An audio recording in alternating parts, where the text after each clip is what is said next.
I'm David Volk, a voice of the resistance, albeit a strange and funny one. Today's post, top reasons Texas sucks even more than before. It doesn't even merit that Yelp one-star review anymore. In a year of unending change, it's nice to know that there's at least one constant we can take comfort in: Texas's continuing suckiness.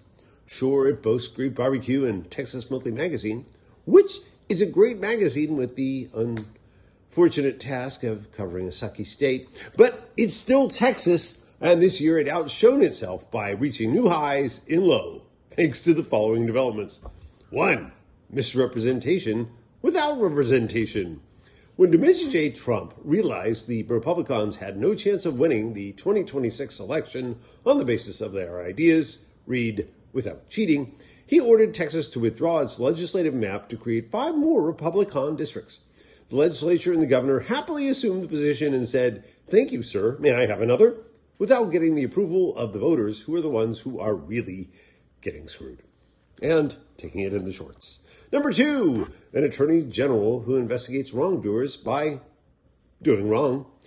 Although the state's chief law enforcement officer, Ken Paxton, was impeached by the Texas House of Representatives on charges of bribery, abuse of office, and other crimes last year, and was suspended until the state Senate acquitted him, and he was so loathsome that his wife divorced him, he still managed to stay in office and announced plans to run for U.S. Senate. Number 3, Ted, when the going gets tough, I get going to Cancun. Cruz is still a U.S. Senator.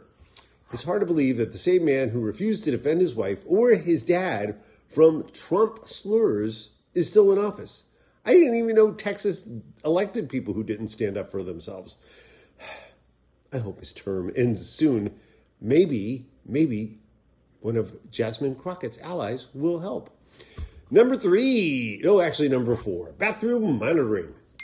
The new law that went into effect in early December essentially makes it a crime for any public institution to allow trans people to use bathrooms that match their sexual identity.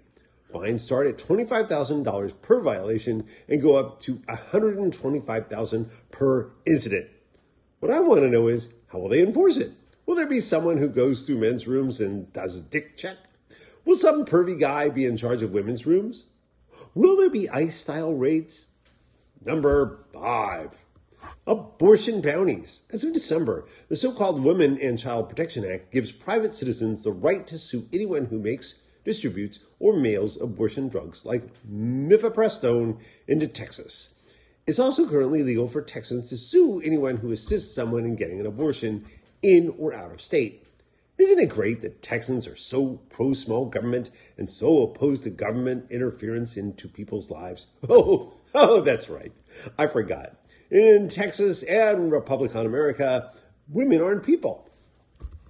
Number 6 or 7 or 8, I don't really care about Texas. Governor Greg Abbott. Wow, talk about a sleazeball. He's the type of guy who makes Bud Abbott of the old Abbott and Costello comedy team look honest in comparison. Unlike the straight man to comedian Lou Costello, Greg is only funny in a sad way.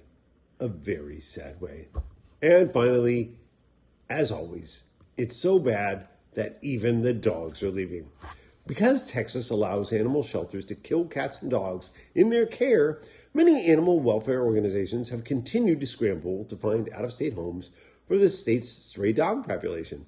In fact, it's how my family came to have our beloved dog, Johnny the Wonder Dog.